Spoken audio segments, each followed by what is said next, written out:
Hey guys, welcome back to another Helix video. Today I'm going to be doing some impulse response comparison. This is something that I regularly get questions about. People seem to be very interested in impulse responses. And for anybody that's just getting into this, basically an impulse response is a snapshot of a guitar cabinet with a particular mic, a particular speaker. It's basic cabinet simulation. So Helix has built-in cab sims, and then you can also load your own impulse responses that are available from various third parties. You probably already know that if you're watching this video. I wanted to do this, number one, because I keep getting asked about it, and there were a few other impulse responses I wanted to incorporate into this video.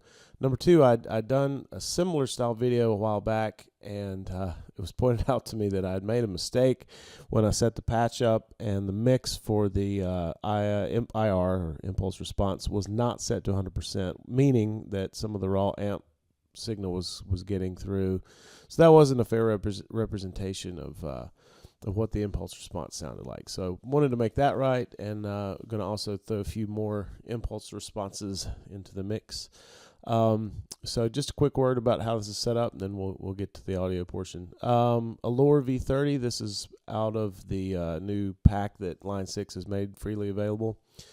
Basically all these are going to be Vintage 30 IRs. So On Hammer is their free one. It is a Vintage 30 speaker. One of the new Celestion Vintage 30s that just got released at NAMM, and then the Red Wires Vintage 30.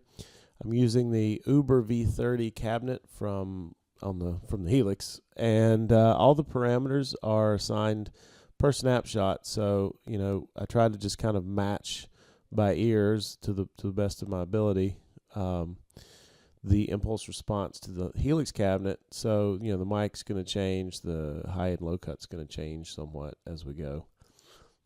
So anyway, just like I said, just mostly by ear, just trying to match them up as best I could using the archetype lead amp. Everything's on 5 except for channel volume, so it's flat.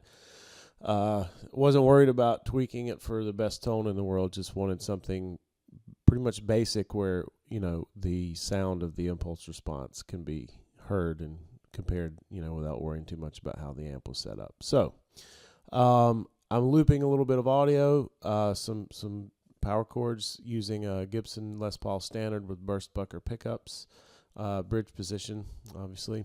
So what I'm going to do is start the loop, and then you'll see on the screen I have a pedal assigned to turn the flip back and forth between the cab and the IR. So when the IR block is lit, you're hearing the IR. When the cab block is lit, you're hearing the cab. Pretty straightforward, so you can see visually on the screen, and as you're hearing it, what's going on. So let me start the loop, and we'll run through these and see what you think.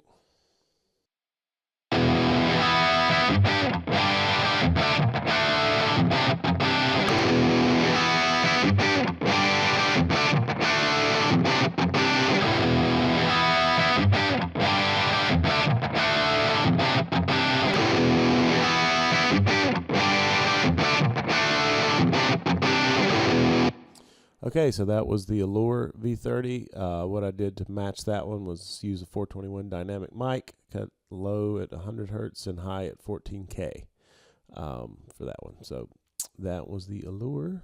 And now we'll go to the On Hammer, and going to do the same thing here. All right, so I'll start the loop. Here we go. Let me try not doing it in reverse. Let me start the loop forward. Here we go again.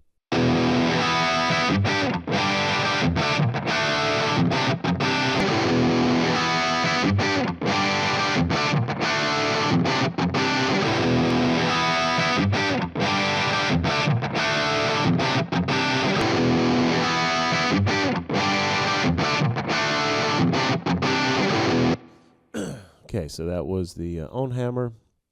Again, it was Vintage 30, 57 mic, and the distance was right on the cab. Pretty much mimic that, 57 dynamic. The distance, 1 inch is the lowest the Helix will go.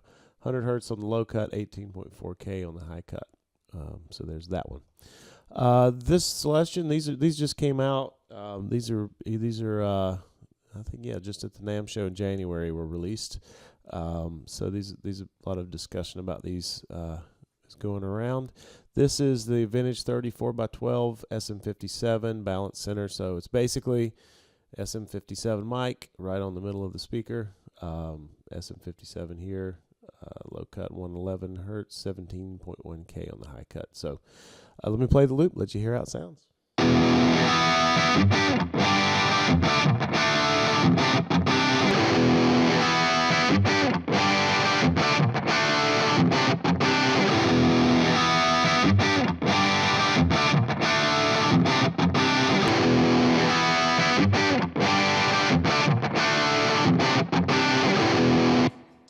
All right, so there was a Celestion. And then lastly, we'll do one of the red wires. So this is the red wires, SM57, vintage 30 speaker. So same test here on the Helix cab, using the 421 dynamic, 80 hertz cut on the low, 12K on the high. And here we go.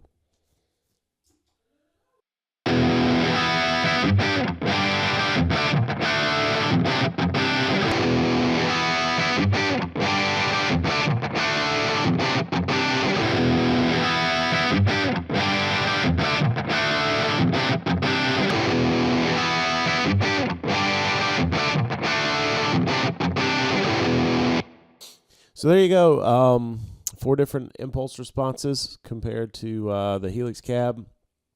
You know, use your own ears for judgment. See which one you like. And this is by no means, of course, an exhaustive comparison. There are thousands of impulse responses out there, even just within, if the On-Hammer and red wires in particular, they just give you tons of options with different mics and distances and where it's at, how it's pointing at the speaker. Honestly, one of the things that kind of in the beginning put me off of IRs is it was just so much time spent like picking out the right ones. That was one of the appeals of the built-in cabinets, was I didn't have to do any of that. But not to say one sounds better than the other, just it was simpler.